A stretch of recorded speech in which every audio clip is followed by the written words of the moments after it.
ప్రభునామానికి మహిమ కలుగును గాక. కూడి వచ్చిన మీ అందరికీ మన ప్రభువును ప్రియ రక్షకుడునైన యేసుక్రీస్తు వారి శ్రేష్టమైన నామంలో శుభములు మరియు వందనాలండి. మరొక నూతన ఉదయం దేవుని మాటలు వినుటకు, ఆయన ముఖ దర్శనం చేసుకున్నటకు, ఆయనను స్తుతించి ఘనపరచుటకు దేవుడు మనకు అనుగ్రహించినటువంటి ఈ అవకాశాన్ని బట్టి ప్రభు నామానికి మహిమ కలుగునుగాక. ఆదికాండం 12వ అధ్యాయాన్ని మనం ధ్యానం చేసుకుంటున్నాం. 10వ వచనం నుంచి 20వ వచనం వరకు చదువుకుందాం. ఆదికాండం 12వ అధ్యాయం 10వ వచనం నుంచి 20వ వచనం వరకు. అప్పుడు ఆ దేశంలో కరువు వచ్చెను. ఆ దేశంలో కరువు భారముగా ఉన్నందున అబ్రాము ఐగుప్తు దేశంలో నివసించుటకు అక్కడికి వెళ్ళాను. అతడు ఐగుప్తులో ప్రవేశించుటకు సమీపించినప్పుడు అతడు తన భార్య అయిన శారయితో, ఇదిగో, నీవు చక్కని దానవని ఎరుగుదును. ఐగుప్తీయులు నిన్ను చూచి ఈమె అతని భార్య అని చెప్పి నన్ను చంపి నిన్ను బ్రతుకునిచ్చెదరు. నీ వలన నాకు మేలు కలుగునట్లును నిన్ను బట్టి నేను బ్రతుకున్నట్లును నీవు నా సహోదరివని దయచేసి చెప్పుమనను. అబ్రాము ఐగుప్తులో చేరినప్పుడు ఐగుప్తీయులు ఆ స్త్రీ మిక్కిలి సౌందర్యవతి అయి ఉండుట చూచిరి.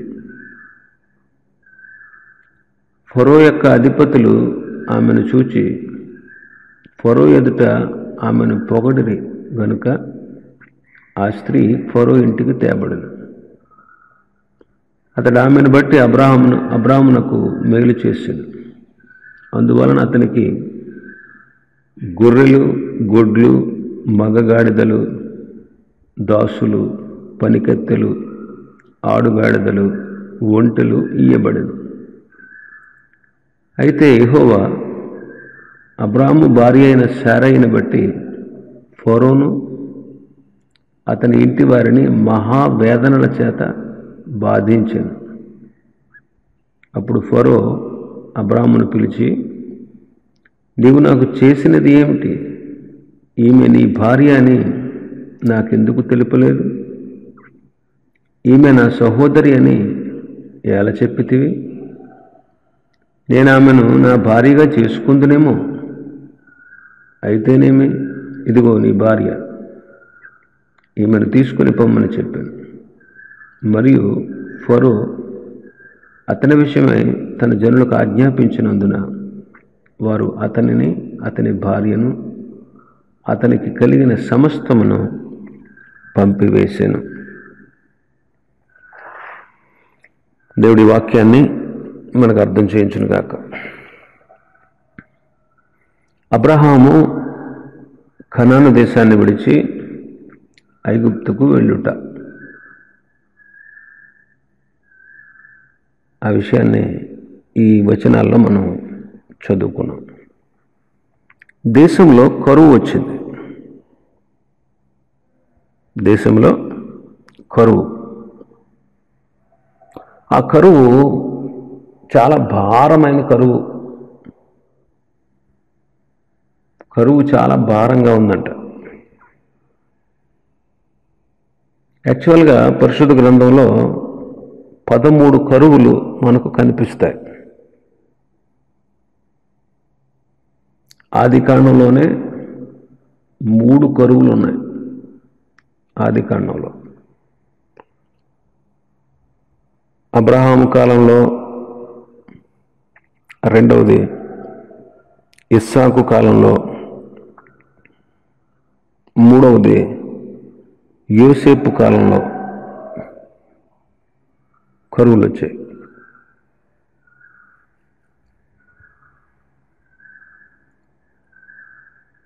అబ్రహాము కాలంలో వచ్చినటువంటి కరువును మనం ఇక్కడ చూస్తున్నాం. ఈ కరువులో అబ్రహాము ప్రార్థన చేయాల్సింది.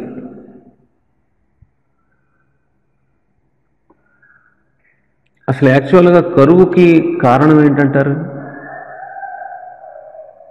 పరిశుద్ధ గ్రంథాన్ని బట్టి మనం చూస్తే యెహెజ్కేలు గ్రంథం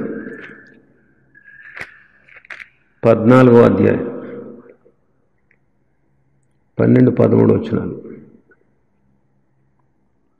మరియు యెహోవా వాక్కు నాకు ప్రత్యక్షమయ్యేలాగా సెలవిచ్చాను, నరపుత్రుడా, ఏ దేశమైతే ఘాతకమై నా దృష్టికి పాపం చేసినదో దానికి నేను విరోధినై ప్రాణాధారమగు ఆహారము లేకుండా చేసి కరవు పంపించి మనుష్యులను పశువులను నిర్మూలము చేయుదును. నోవహు, దానియేలు, యోబు ఈ ముగ్గురు అలాంటి దేశంలో ఉన్న వారు తమ నీతి చేత తమ్మును మాత్రమే రక్షించుకొందురు. కరువుకి కారణం ఏంటో చెప్తున్నాడు. దేవుని దృష్టికి పాపం చేస్తే విశ్వాసఘాతకులుగా మనం నడుచుకుంటే కరువు. ఏ దేశమైతే విశ్వాసఘాతకమై నా దృష్టికి పాపం చేస్తుందో దానికి నేను విరోధినవుతాను. అది దేశమే కావచ్చు, ఒక పట్టణమే కావచ్చు, ఒక ప్రాంతమే కావచ్చు, ఒక గృహమే కావచ్చు, ఒక వ్యక్తే కావచ్చు. ఎవరైనా, ఒక వ్యక్తి అయినా, మనమైనా, మన కుటుంబమైన, మన ప్రాంతమైన, మన పట్టణమైన, మన దేశమైన, మన రాష్ట్రమైన దేవునికి వ్యతిరేకంగా పాపం చేసి విశ్వాసఘాతకం అంటే ప్రభు చేసినటువంటి మేలులు, ఆయన చేసిన ఉపకారాలు మరిచిపోయి ఆయన సేవించాల్సిన విధంగా సేవించక ఆయన విసర్జించి ఈ లోకంలో ఉన్న వాటిని అనుసరిస్తూ ఆయన దృష్టికి పాపం చేస్తే దేవుడు దానికి విరోధమై ప్రాణాధారమైన ఆహారం లేకుండా చేసి కరువు పంపించి మనుష్యులను పశువులను నిర్మూలం చేస్తాడు. మనుష్యులను పశువులను నిర్మూలం చేస్తాడు అంటాడు. నోవహు, దానియేలు, యోబు ఇలాంటి భక్తులు ఒకవేళ పట్టణంలో ఉంటే వాళ్ళ నీతిని బట్టి వాళ్ళు రక్షించబడతారు. వాళ్ళ నీతిని బట్టి వాళ్ళు మాత్రమే రక్షించబడతారు. నోవహు గురించి రాసి ఉంది ఇక్కడ. నోవహు, దానియేలు, యోబు. నోవహు జలప్రళయం టైంలో అతని కుటుంబం మాత్రమే రక్షించబడింది. కాబట్టి గమనించండి, కరువుకి మూల కారణం పాపం. ఈ దినాల్లో ఈ కరోనా వైరస్ విజృంభిస్తూ ఉంది. కొన్ని గృహాల్లో కరువు తాండవిస్తుంది. కొన్ని గృహాల్లో కరువు తాండవిస్తూ ఉంది. కొంతమంది తినడానికి కూడా లేనటువంటి పరిస్థితి అన్నమాట. కరువు తాండవిస్తూ ఉంది. దీనంతటికీ కారణం పాపమే.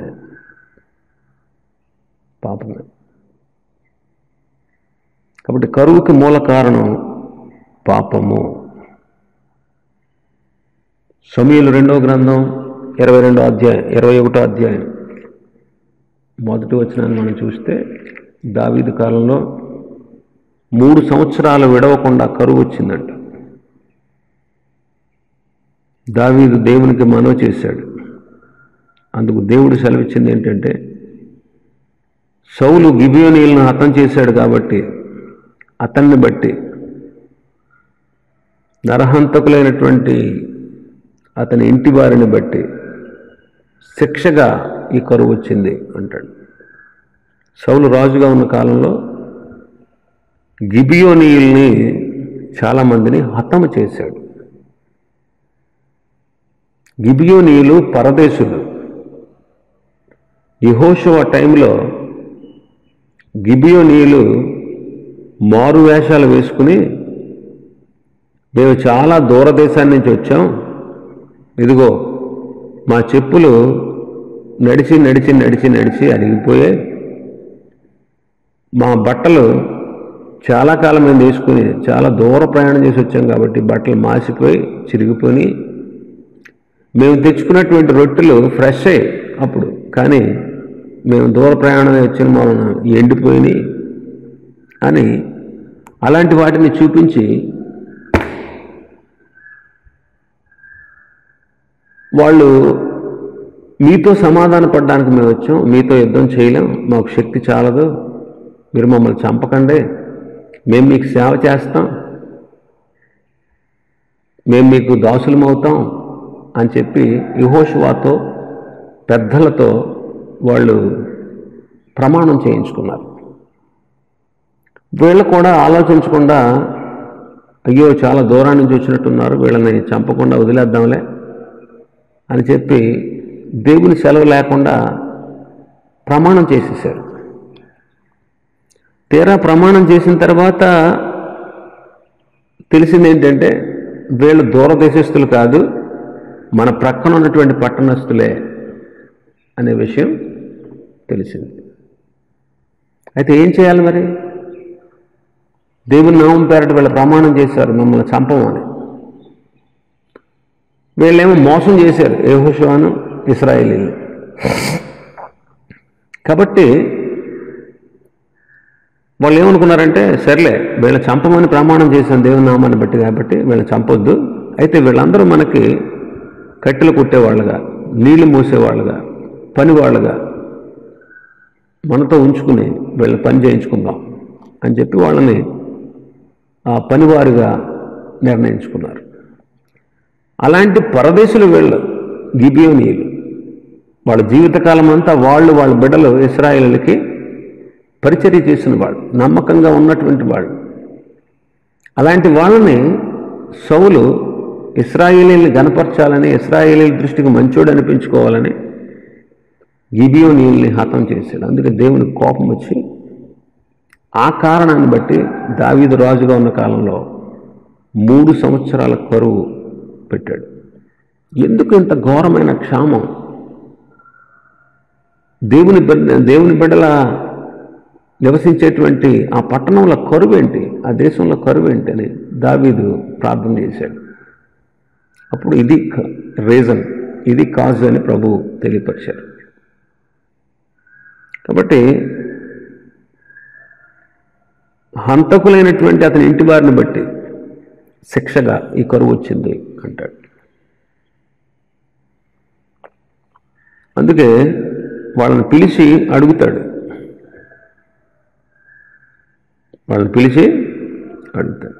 చూడండి 2వ వచనంలో ఉంటారు కదా, గిబియోనీయులు ఇశ్రాయేలు సంబంధులు కారు, వారు అమోరీయుల్లో శేషించిన వారు, ఇశ్రాయేలీయులు మిమ్మల్ని చంపమని ప్రమాణపూర్వకంగా వారితో చెప్పిండ్రు. కానీ సౌలు ఇశ్రాయేలు యోధాల వారి యందు ఆసక్తి గలవాడే వారిని హతము చూచుచుండెను.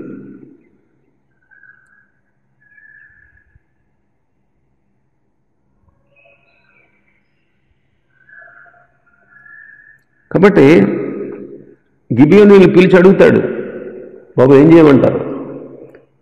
సౌలు కడుపున పుట్టిన బిడ్డల్లో 7 కుమారుల్ని మాకు అప్పగించండి అంటాడు.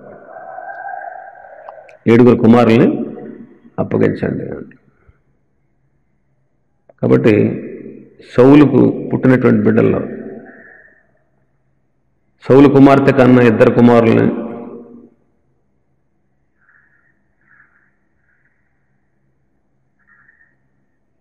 ఇంకా సౌలు కుమార్తె అయిన మేరాబు ఆమె కన్నటువంటి 5 కుమారులని, మొత్తం 7 పట్టుకెళ్ళి వాళ్ళకి అప్పచెప్పాడు.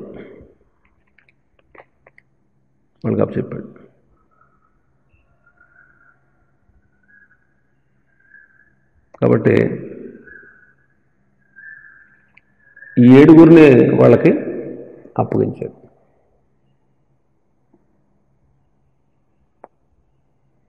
యాక్చువల్గా ఆలోచన చేయండి,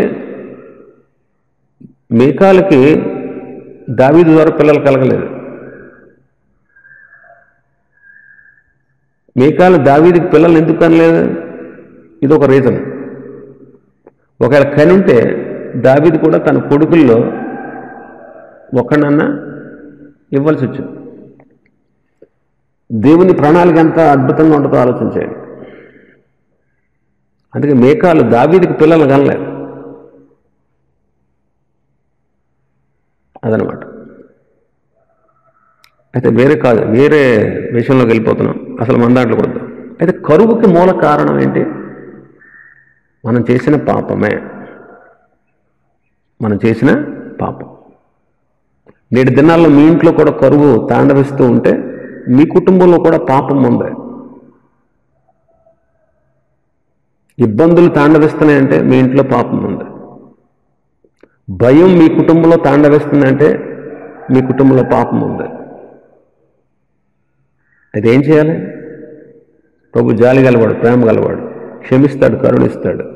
పశ్చాత్తాపడితే తన మనసు మార్చుకుంటాడు. పాపాన్ని విడిచిపెడితే ప్రభు నేను కరుణిస్తాడు. అయితే దావీదు ప్రార్థన చేయాల్సింది, క్షమించాలి, అబ్రహాము ప్రార్థన చేయాల్సింది, కానీ ప్రార్థన చేయట్లే. ఇది అబ్రహాంకి వచ్చిన పెద్ద శోధన. మనం కూడా ఇలాంటి శోధనలో దేవుని మీద ఆధారపడి ప్రార్థించి విజయం పొందాలి. కానీ అబ్రహాం అలా చేయలేదు. కరువులో ఐగుప్తుకు వెళ్ళాడు. దేవుడు రమ్మన్నది కనాన దేశాన్ని విడిచిపెట్టి ఐగుప్తుకు వెళ్ళాడు.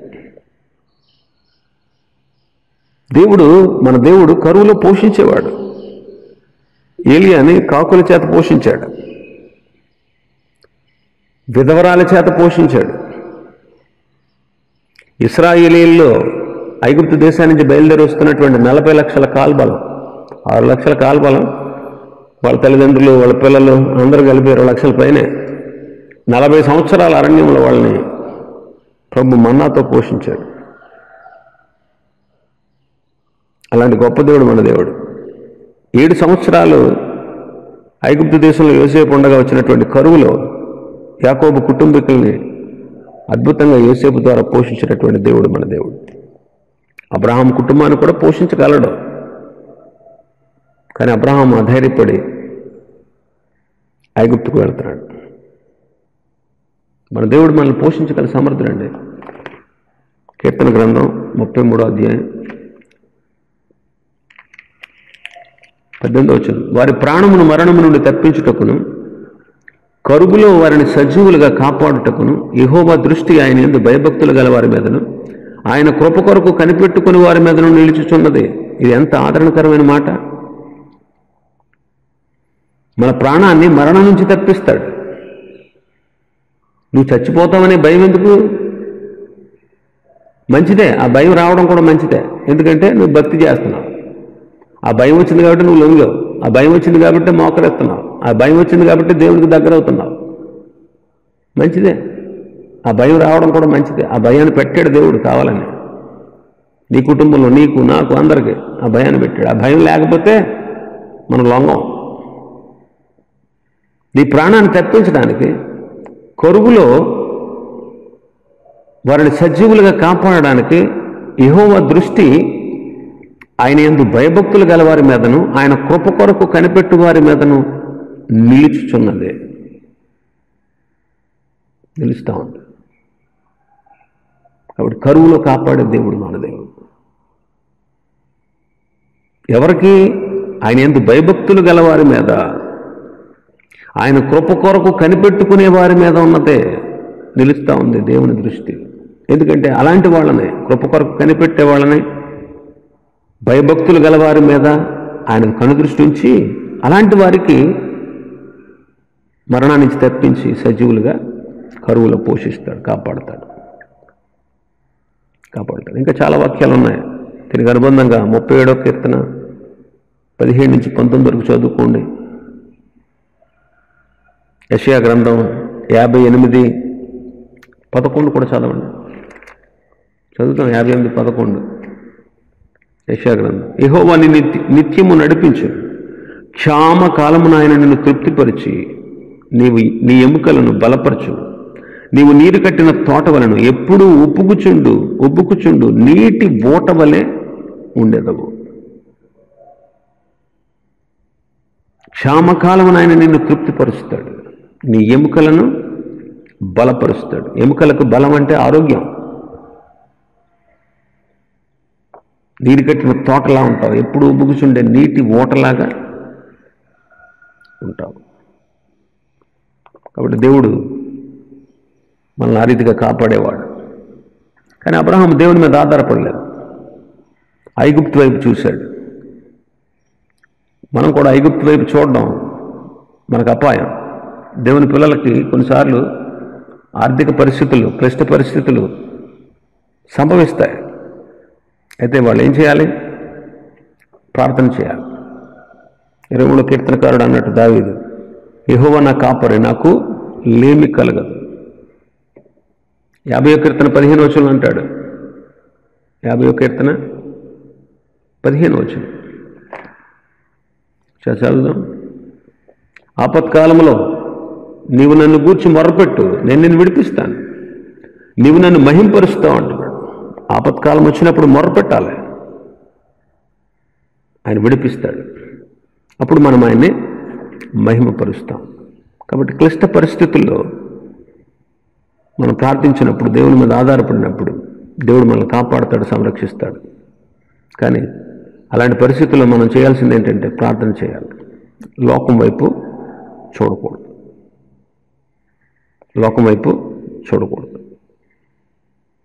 దేవుని మీద ఆధారపడాలి, ప్రభువు మీద ఆనుకోవాలి. శ్రమను సహించి ఓర్చుకొని నిలబడినట్లయితే ప్రభు మనకు గొప్ప బహుమానం ఇస్తాడు. కానీ అబ్రహాం ఐగుప్తులో నివసించుటకు వెళ్ళాడు అని చదువుతున్నాం. ఇలాగ వెళ్ళడం ప్రమాదం. నయోమి కుటుంబం చూడండి, కరువులో మోయాబు దేశానికి వెళ్ళారు. భర్త పోయాడు, 2 కుమారులు చనిపోయారు. ఒక 10 సంవత్సరాల్లో తన జీవితం తారుమారైపోయింది. లోతు కూడా సంపాదనను ఆశించి సొదొమ వైపుకు వెళ్ళాడు. తన కుటుంబాన్ని నాశనం చేసుకున్నాడు. ఒట్టి చేతులతో తిరిగి వచ్చాడు. చిన్న కుమారుడు దూర దేశానికి వెళ్ళి తండ్రికి దూరమై ఇబ్బందులు పడసాగాడు. ఇంకా చాలా చూడొచ్చు పరిశుద్ధ గ్రంథాలు. యెరూషలేము నుండి యెరికోకు దిగి వెళ్ళుచున్నటువంటి ప్రయాణికుడు దొంగల చేతికి చిక్కాడు, దోచుకోబడ్డాడు. కాబట్టి దేవుని బిడ్డలకి శ్రమలు, ఇబ్బందులు, కష్టాలు, శోధనలు కలిగినప్పుడు లోకం వైపు చూస్తే వాళ్ళ పరిస్థితి కూడా అబ్రహాం ఎదుర్కొన్నటువంటి పరిస్థితుల్లాగానే, అబ్రహాం పడినటువంటి ఇబ్బందుల్లాగానే మనం చూస్తాం. యెహోషువ గ్రంథం 24వ అధ్యాయంలో ఒక మాట ఉంది. 24:4 యెహోషువ ఆఖరి ప్రసంగం. అది 24వ అధ్యాయం ఆఖరి ప్రసంగం, యెహోషువ చేసిన ఆఖరి ప్రసంగం. 4వ వచనంలో అంటాడు, ఇస్సాకునకు నేను యాకోబు ఏసావులను ఇచ్చితిని, శేయీరు మన్యములను స్వాధీనపరుచుకున్నట్లు వారిని యాసావుకి ఇచ్చితిని. యాకోబును అతని కుమారులను ఐగుప్తులోనికి దిగిపోయిరి.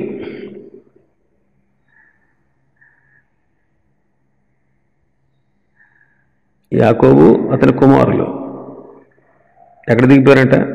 ఐగుప్తులోకి దిగిపోయారు అంటున్నాడు అక్కడ యెహోషువ. దిగిపోవడం దిగిపోవడం. ఐగుప్తునికి వెళ్ళడం అనేది ఆత్మీయంగా దిగజారిపోవడమే, దిగిపోవడమే అని అర్థం. ఒక మెట్టు మనం దిగితే చాలా మెట్లు దిగిపోవాల్సి వస్తుంది. అలా దిగిపోతూనే ఉంటాం, వెనకబడిపోతూనే ఉంటాం, వెనక్కి జారిపోతూనే ఉంటాం.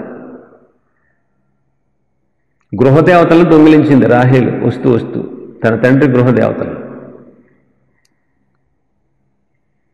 గృహదేవతలు దొంగిలించడమే కాకుండా అబద్ధం కూడా ఆడింది.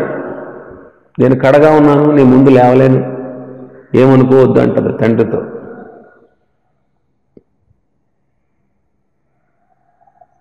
నయమాను దగ్గరికి గెహజీ వెండి బంగారాలు తెచ్చుకోవడానికి వెళ్ళాడు. కానీ ఎలీషాతో ఏమన్నాడు? నేను ఎక్కడికి వెళ్ళలేదు, ఇక్కడే ఉన్నాను అంటున్నాడు. అబద్ధం ఆడుతున్నాడు. అంటే ఒక తప్పు చేసినోడు ఎన్ని తప్పులైనా చేసేస్తాడు. అలాగే ఇక్కడ అబ్రహాం కూడా కొన్ని తప్పుల్లో పడుతున్నాడు. ఒకటి, ఐగుప్తుకు వెళ్ళడం అనేది మొదటి తప్పు. ఐగుప్తు అంటే అర్థమేంటో తెలుసా? రెండంతల ఇబ్బంది అని అర్థం. రెండంతల ఇబ్బంది. కాబట్టి అబ్రహాం ఐగుప్తు దేశానికి వెళ్ళి ఇబ్బందులు పడ్డాడు.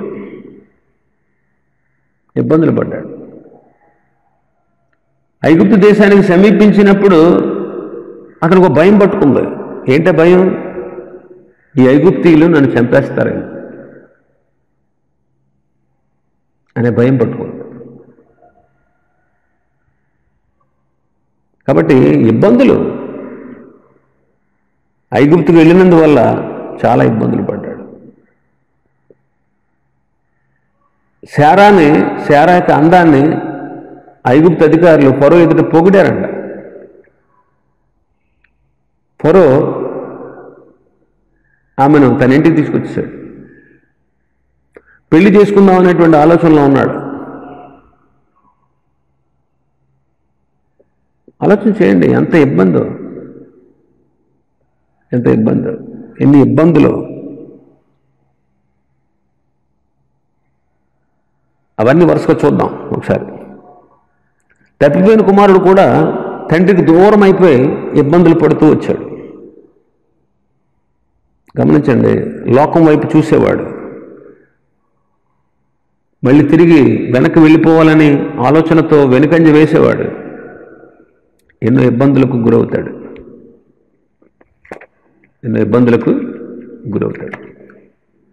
16వ కీర్తన 4వ వచనం. యెహోవాను విడిచి వేరొకను అనుసరించి వారికి శ్రమలు విస్తరించును. దేవుని విడిచిపెట్టి, దేవుడు చూపించిన కనాను దేశాన్ని విడిచిపెట్టి ఐగుప్తు దేశానికి వెళ్ళిపోయినటువంటి అబ్రహాముకి శ్రమలు విస్తరించాయి. ఇబ్బంది పడసాగాడు, ఎన్నో ఇబ్బందులు పడ్డాడు. ఒక స్టెప్ కింద దిగిపోయాడు ఐగుప్తుకు వెళ్ళడం. సెకండ్ స్టెప్, భార్యకు అబద్ధాన్ని నేర్పిస్తున్నాడు. ఇదిగో ఐగుప్తీయులు నిన్ను చూసి 11వ వచనంలో, నువ్వు చక్కని దానమని తెలుసు నాకు, ఐగుప్తీయులు నిన్ను చూసి ఈమె అతని భార్యరా అని చెప్పి నన్ను చంపి నేను బ్రతకనిస్తారు. కాబట్టి నీ వల్ల నాకు మేలు కలగాలి, నిన్ను బట్టి నేను బ్రతకాలి. కాబట్టి నీవు నా సహోదరి అని దయచేసి చెప్పు. ఇలా చెప్తే నువ్వు నాకు మేలు చేసినట్టు అంటున్నాడు. ఎంత విచారం అండి. భార్య బలహీనమైన ఘటం. కాబట్టి భార్య బలహీనమైన మాటలు చెప్తే గద్దించి సరిచేసి బలపరచవలసినటువంటి తానే అబద్ధాన్ని నేర్పిస్తున్నాడు. శారా ఇక్కడ నేర్చుకుంది కదా అబద్ధాన్ని. అందుకే దేవునితో కూడా ఏమంటుంది? నేను నవ్వలేదు అని అబద్ధం ఆడింది.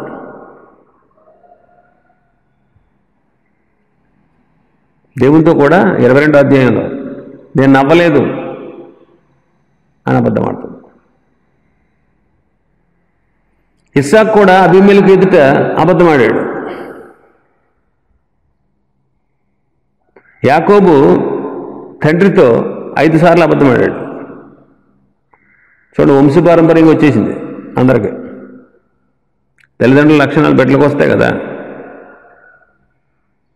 ఇప్పుడు గమనించండి, మన పరిస్థితులు ఎలా ఉన్నాయి, మన కుటుంబ జీవితాలు ఎలా ఉన్నాయో పరీక్షించుకొని విరిగి నలిగిన మనసుతో ప్రార్థించి ప్రభు దృష్టికి యోగ్యంగా మన కుటుంబ జీవితాలను నడుపుకోవడం చాలా శ్రేయస్కరం. 3వ స్టెప్ కింద దిగిపోయాడు. 3వ స్టెప్ ఏంటంటే, అబ్రహాం ఇలా చెప్పడంలో దుష్టత్వానికి కూడా సమ్మతిస్తున్నాడు. మరి ఒకవేళ తీసుకెళ్ళిపోతే, ఫరో తీసుకెళ్ళిపోయాడు, తీసుకెళ్ళిపోయి ఆమెను పెళ్లి చేసుకుంటే రోషం లేదా ఇతనికి? సామెతల గ్రంథం 6వ అధ్యాయం చదివితే భర్తకు పుట్టే రోషం మహారౌద్రం కలిగింది. ప్రాయశ్చిత్తం ఏం చేసినా సరే వాళ్ళు లక్ష్య పెట్టాడు, ఎంత గొప్ప బహుమానాలు ఇచ్చినా ఒప్పుకోడు అని అంటున్నాడు. భార్య తప్పు చేస్తే భర్తకు వచ్చే రోషం చాలా భయంకరమైనది. భర్తకు పుట్టే రోషం, కానీ రోషం లేదు. అంటే తను బ్రతికితే చాలు, తన భార్య ఏమైపోయినా పర్వాలేదు, తన భార్యను ఎవరు తీసేసుకున్నా పర్వాలేదు, తన భార్య చెడిపోయినా పర్వాలేదు. అది అబ్రహాం యొక్క దిగుడు మెట్టు. 3వ స్టెప్ కింద దిగిపోతున్నాడు. తన ప్రాణ రక్షణ కొరకు భార్య దుష్ట కార్యాల్లో చిక్కబడినా సరే పర్వాలేదు అన్నట్టు సమ్మతిస్తున్నాడు. ఇది చాలా విచారకరమైన సంగతి. దీని అందరి కారణం ఏంటంటారు? వాక్యం చెప్తుంది కదా సామెతల గ్రంథంలో, అందం మోసకరం, సౌందర్యం వ్యర్థం. సౌందర్యం అంటే పుట్టుకతో వచ్చేది, అందం అంటే మనం అలంకరించుకుంటే వచ్చేది. సౌందర్యం అంటే పుట్టుకతో వచ్చేది, దేవుడు ఇచ్చేస్తాడనమాట కొంతమందికి సౌందర్యాన్ని. అందం అంటే అలంకరించుకోవడం, అందంగా అలంకరించుకుంది, అందంగా ముస్తాబైంది అంటారు కదా. అందం అంటే మనం వేసుకునే ఫ్యాషన్ అనమాట. ఇవి కూడా చాలా ఇబ్బందికరమైనవే.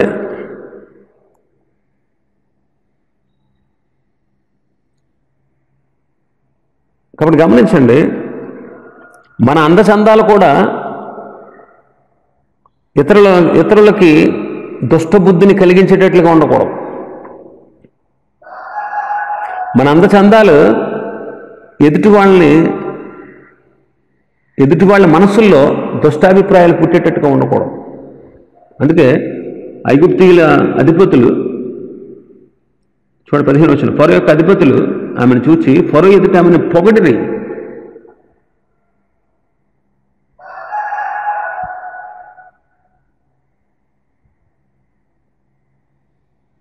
దేవుని బిడ్డల యొక్క బాహ్యమైన అలంకారాలు ఎదుటి వాళ్ళని ఆకర్షించేవిగా ఉండకూడదు. ఎదుటి వాళ్ళ మనసుల్లో దుర్బుద్ధి పుట్టేటట్లు ఉండకూడదు. అందుకే మేము కూడా అలంకరణ గురించి, వస్త్రధారణ గురించి, వేషధారణ గురించి చెప్తాం. ఇదేంటండి, ఏ ఫ్యాషన్కి ఆ ఫ్యాషన్ ప్రకారం మేము నడవాలి కదా. మా పిల్లల్ని సరైన బట్టలు వేసుకునేవాడు, మమ్మల్ని సరిగా బట్టలు వేసుకునేవారు. ఏంటండి మా శరీరాల మీద మీకేంటండి అధికారం అని తీసుకునేవాళ్ళు లేరా? మా అందాల మీద, మా అలంకారాల మీద ఏంటండి మీ పెత్తనం అని మమ్మల్ని తిట్టేవాళ్ళు చాలామంది ఉన్నారు. ఈ రోజులను బట్టి ఆ ఫ్యాషన్కి మేము అలవాటు పడ్డాం. అది చేసుకోవాలి, చేసుకుంటూ పోవాలి. ఒక విషయం గమనించండి, నీకున్నటువంటి అందం, నీకున్న సౌందర్యం నీ భర్తగా చూపించాలి, బయట వ్యక్తులకి ఎందుకు చూపించాలి? అది తప్పు కదా, అది తప్పు కదా. నీకున్న అందం, నీకున్న సౌందర్యం నీ భర్తకి రహస్యంగా చూపించాలి. నీ భర్తకి రహస్యంగా చూపించాల్సినటువంటి నీ శరీర సౌందర్యం, శరీర అందం ఎదుటి వాళ్ళకి ఎందుకు చూపిస్తున్నావు నువ్వు? అది తప్పు కదా. దానికి ఫ్యాషన్ అని పేరు పెట్టావా? లోకం పోకడలు మారుతాయండి. రేపటి నుంచి బట్టలు కూడా ఎప్పుడు తిరుగుతారు. మీరు తిరుగుతారు అలాగా? అది లోకం పోకడా. మనం చేయొచ్చు అలాగా. కాబట్టి జాగ్రత్త. అందుకే వెలుపటి అలంకారం కంటే అంతరంగ అలంకారానికి శ్రద్ధ తీసుకోండి అన్నాడు.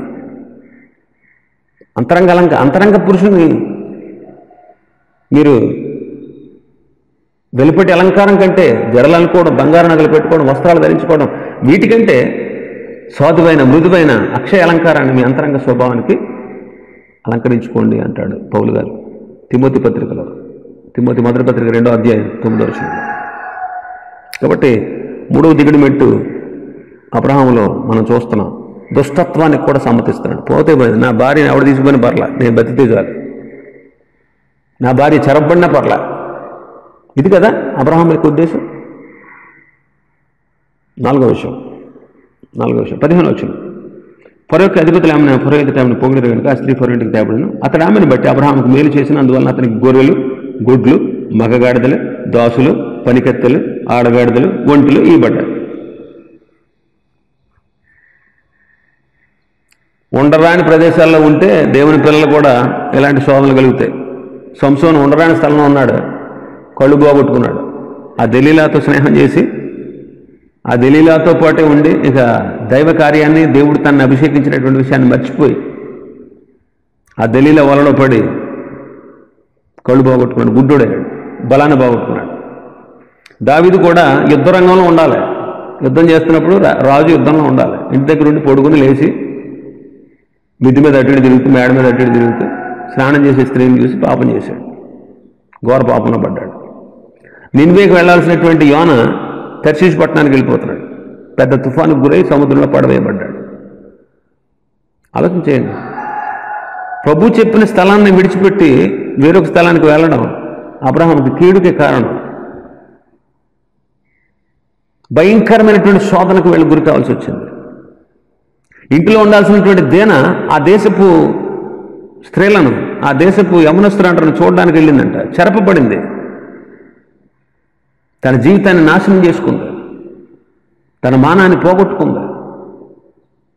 దుర్భరమైనటువంటి పరిస్థితి అన్నమాట. కాబట్టి గమనిద్దాం. దైవ చిత్తాన్ని మనం గుర్తించి దైవ చిత్తాన్ని అనుసరించడం మనకు ఎంతో ఆశీర్వాదకరం. ఏశావు చూడండి, అల్పకాల ఏశావు ఒక పూట కూటి కోసం జ్యేష్ఠత్వ హక్కుని పణంగా పెట్టేశాడు. ఈ దినాల్లో కూడా చాలామంది శరీర సంబంధమైన అక్కరల కోసం ఆత్మ సంబంధమైన వాటిని అమ్ముకుంటున్నారు. లోకాన్ని ఆశించి ఆత్మీయతను కోల్పోతున్నారు. ఇలాంటి భ్రష్ట కార్యాలతో దేవుని బిడ్డలు తమ జీవితాలని పాడు చేసుకుంటున్నారు. కాబట్టి ఇలాంటి భ్రష్టమైనటువంటి లోకంలో దేవుని పిల్లలు తమ జీవితాన్ని జాగ్రత్తగా కాపాడుకోవాలి. చూడండి, ఆమెను తీసుకెళ్ళిపోయి ఇవన్నీ ఇచ్చాడు. ఏమిచ్చాడు? గొర్రెలు, గుడ్లు, మగగాడిదలు, దాసులు, పనికత్తెలు, ఆడగాడిదలు, ఒంటెలు ఇచ్చాడు. దిగజారిపోతున్నాడు. 5వ మెట్టు దిగిపోడు. ఏంటి తెలుసా? దుర్నీతి వల్ల కలిగినటువంటి ఆ ఫలాన్ని ఆశించాడు. గొర్రెలు, గుడ్లు, దాసదాసీలు, గాడిదలు, ఒంటెలు అబ్రహాంకి ఇచ్చాడు. కారణం, శారైన తన ఇంటికి తీసుకెళ్ళిపోయాడు. ఫరో ఇచ్చిన సొమ్ము అబ్రహాం తీసుకున్నాడు. ఇది కేవలం అక్రమంగా వచ్చినటువంటి సొమ్ము. అప్పుడైనా చెప్పాలి కదా, ఇదిగో భయపడ్డానండి, మీరు నన్ను చంపుతారేమో అని చెప్పాలి కదా.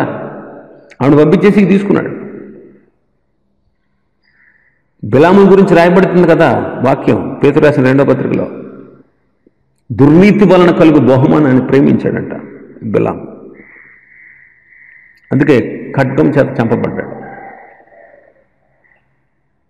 అక్రమంగా, అన్యాయంగా మనం సంపాదించడం అనేది అది దేవుని దృష్టికి విరుద్ధం. అందుకే సామెతల గ్రంథకర్త అంటాడు, అన్యాయం చేత కలుగు వచ్చుబడి కంటే నీతితో కూడిన వచ్చుబడి కొంచెమే శ్రేష్టం అన్నాడు. ఈ రోజుల్లో కూడా చాలామంది డబ్బు సంపాదన కోసం మోసాలు చేసి, తప్పుడు లెక్కలు చేసి ఐశ్వర్యవంతులు అవుతున్నారు. ప్రజలను దోచుకుని, అక్రమం చేసి, అడ్డదారుల్లో వాళ్ళు బాగుపడుతూ ఉన్నారు. ఇది దేవుని పిల్లలు ఇలాంటి విషయాలు ప్రత్యేకంగా ఉండాలి. తర్వాత మరొక స్టెప్ కింద దిగిపోతున్నాడు. అయితే దేవుని కాపుదల ఉంది. ఫరో కుటుంబీకుల్ని దేవుడు మహావేదనల చేత బాధించాడట. దేవుడు శారా అపవిత్రం కాకుండా కాపాడుతున్నాడు. శారా ఫరో ఇంటికి వచ్చింది మొదలుకొని ఫరో ఇంటి వారందరికీ మహావేదనలు ప్రారంభమైనాయి. ఫరో శారాని ముట్టుకోవడానికి అవకాశం లేకుండా పోయింది. చూడండి దేవుని కాపుదల ఎంత గొప్పదో తన బిడ్డల విషయంలో. దేవుడు భద్రపరిచిన దాన్ని ఏ మానవుడు కూడా అపహరించలేడు. రాజుల కాపుదల కంటే, లోకంలో ఉన్నటువంటి మరి ఏ కాపుదల కంటే కూడా దేవుని కాపుదల ఎంతో మెచ్చదగింది. ఇశ్రాయేలీయుల్ని ఐగుప్తీయులు వారికి పుట్టినటువంటి పిల్లల్ని నైల్ నదిలో పడేయమన్నారు. అయితే దేవుడు అద్భుతంగా మోషేని కాపాడి ఫరో ఇంటికి తీసుకొచ్చి పెంచేటట్లు చేశాడు. యోబు చుట్టూ కంచి వేశాడు దేవుడు. ఎలీషా చుట్టూ అగ్ని రథాలు అగ్ని గుర్రాలు ఉండేటట్లు తన సేవకుడికి కనుపరిచాడు. ఇర్మియా చుట్టూ దేవుడు ఎత్తటి ప్రాకారంగా ఇనుప గోడగా ఉన్నాడు. కాబట్టి శారయి అపవిత్రపరచబడకుండా కాపాడుతున్నాడు. ఎందుకంటే ఆమెలో నుండి రావాలి కదా రక్షకుడు. ఆమె అపవిత్రమైతే రక్షకుడు ఆమెలో నుంచి రావడానికి వీల్లేదు. అందుకే ప్రభు ఆమెను కాపాడాడు. ఇంకా అబ్రహాము దిగిపోయినటువంటి మరొక మెట్టు ఏంటంటే అవమానించబడుతున్నాడు. చూడండి ఏమంటున్నారు 18వ వచనం. అప్పుడు ఫరో అబ్రహామును పిలిచి, నీవు నాకు చేసింది ఏంటి? ఈమె నీ భార్య నాకు ఎందుకు చెప్పలేదు? ఈమె నా సహోదరిని ఎందుకు చెప్పావు? ఇదిగో నీ భార్య, తీసుకుపో, పోతల బాగుంటున్నాడు. అవమానిస్తున్నాడు. చూడండి ఒక భక్తుడు అన్యుడితో ఏమంటున్నాడు? అన్యుడు ఒక భక్తుడిని నిందిస్తూ ఉన్నాడు. అబ్రహాం మాట్లాడలేదు. అసలు ఏం మాట్లాడతాడు? ఒకప్పుడు ప్రార్థించిన వాడు, బలిపీఠం కట్టినవాడు, విశ్వాసంతో లోకాన్ని, శరీరాన్ని, తల్లిదండ్రుల్ని, తన దేశాన్ని విడిచిపెట్టి వచ్చినవాడు ఇప్పుడు అవమానాలు పాలవలసి వచ్చింది. ఈ సంగతి ఫరో సేవకులందరూ తెలిసిపోయింది. ఎంత సిగ్గు, ఎంత అవమానం! ఏం చెప్పగలడా? వారు ఎదుట ఏమని సమాధానం చెప్పగలడు? నీ చేసిన పనేంటయా అని అడుగుతున్నాడు ఫరో అబ్రహాంతో. అబ్రహాం ఒకళ్ళు కలలేదు, అని లేదంటే తలదించుకోవాల్సినటువంటి పరిస్థితి. యోనాను ఒక విగ్రహారాధికుడైనటువంటి నావికుడు అడుగుతున్నాడు, ఓ ఈ నిద్రపోతా. ఒక భక్తుని పట్టుకుని ఒక అన్యుడు ఏమంటున్నాడు? నిద్రపోతా, ఏమొచ్చింది అడిగి అంటున్నాడు. ఇది ఎంత ఘోరమైన స్థితి ఆలోచించేయండి. ఎంత ఘోరమైన స్థితి. పంపేశారు అక్కడి నుంచి. వాళ్ళు పంపేశారు. వాళ్ళు చేసినటువంటి తప్పును చూపి హేళన చేసి పంపించేస్తున్నారు. దేవుడి గురించి ఒక మాట అయినా చెప్పగలడా భక్తుడైన అబ్రహాము? ఆలోచించండి. సాక్షి జీవితం పోయింది. ఆఖరిగా అబ్రహాము ఆత్మ సంబంధి, లోతు శరీర సంబంధి. అయితే శరీర సంబంధమైన లోతును ఐగుప్తులో ఉన్నటువంటి ధనం, పంటలు, అక్కడ ఉన్నటువంటి ఆస్తి ఆకర్షించాయి. ఐగుప్తు లాంటి దేశం ఏదైనా ఉంటే దాన్ని సంపాదించుకుందాం అనేటువంటి ఆశ లోతులో కలిగింది. అయితే అబ్రహాము ఇంకెప్పుడు కూడా మరలా ఆ తప్పు చేయలేదు. ఐగుప్తుకు వెళ్ళాలనేటువంటి తప్పు చేయలేదు. అయితే లోతును మాత్రం ఐగుప్తు ఆకర్షించింది. శరీర సంబంధికి శరీర కోరికలు ఎక్కువ. కాబట్టి లోతు తన మనసులో నిలిచిపోయినటువంటి ఐగుప్తు లాంటి దేశం ఉంటే బాగుండును అనేటువంటి ఆలోచన మనసులో ఉండిపోయింది. కాబట్టి ఆ సమయం వచ్చినప్పుడు సొదొమను ఆశించి అక్కడి నుంచి వెళ్ళిపోయాడు.